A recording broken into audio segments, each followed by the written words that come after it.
उत्तराखंड सरकार द्वारा outsource agency उपनल और संविदा पर काम कर रहे कर्मचारियों की मांगों को देखते हुए मुख्यमंत्री जी की घोषणा संख्या 123/2025 के अनुसार एक नई नीति और नियमावली तैयार करने का निर्णय लिया गया।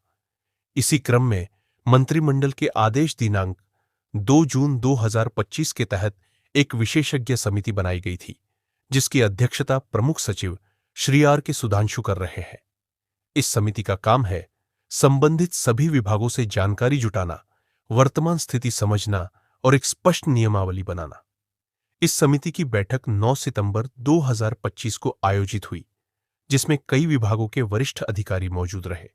इसमें प्रमुख सचिव न्याय विभाग, सचिव कार्मिक विभाग, सचिव वित्त विभाग, सचिव श्रम विभाग, सचिव सैनिक कल्याण विभाग, अपर सचिव वित्त विभाग और उपनल के प्रबंध निदेशक शामिल हुए। बैठक की शुरुआत में सभी अधिकारियों का स्वागत किया गया। उन्हें पिछली बैठक में लिए गए निर्णयों और अब तक मिली सूचनाओं से अवगत कराया गया।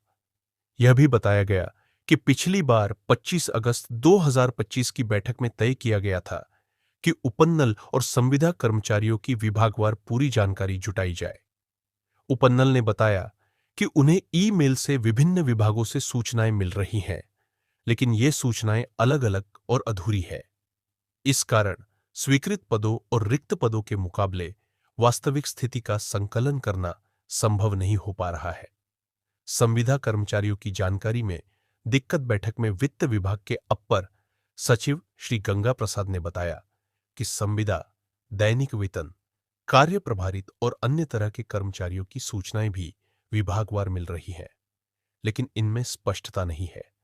अलग-अलग कैटेगरी की गिनती करना मुश्किल हो रहा है, क्योंकि कई जगह एक ही तरह की जानकारी अलग रूप में भेज दी जाती है। इस वजह से कुल संख्या निकालना कठिन है। लंबे विचार विमर्श के बाद समिति ने 3 मुख्य बिंदुओं पर स्पष्ट निर्देश दिए।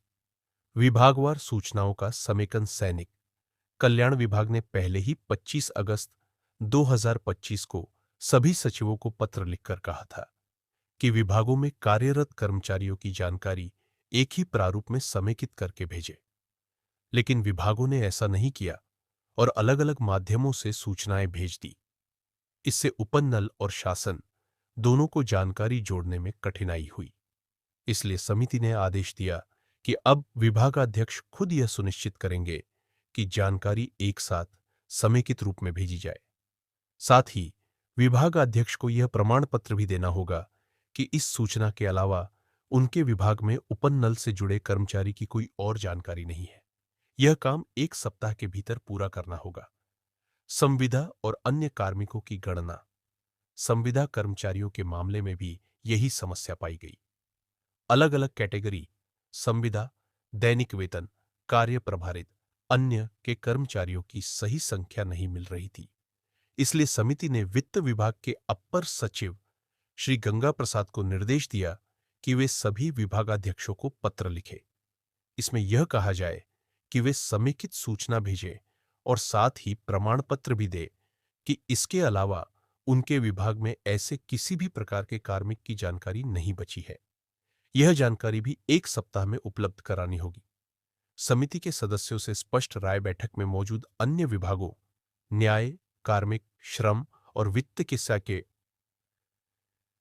के सचिवों को निर्देशित किया गया कि वे अगली बैठक में अपनी स्पष्ट और विचारपूर्ण राय लेकर आए। इससे यह तय करने में आसानी होगी कि भविष्य की नियमावली कैसी बने और किन शर्तों पर संविदा उपनल कर्मचारियों को नियमित किया जा सकता है।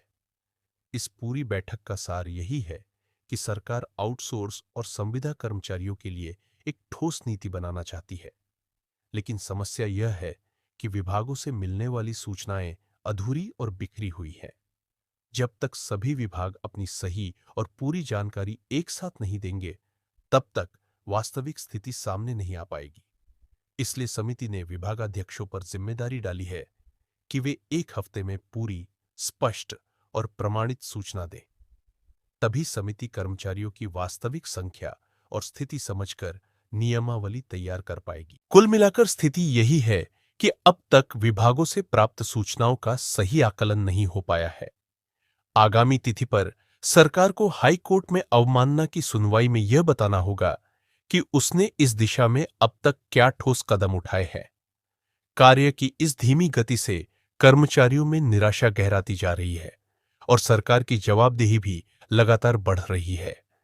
ऐसे में आवश्यक है कि सरकार शीघ्रता दिखाते हुए हाई कोर्ट और सुप्रीम कोर्ट के निर्णयों को लागू करे तथा उपनल कर्मचारियों के नियमितीकरण की प्रक्रिया आगे बढ़ाए।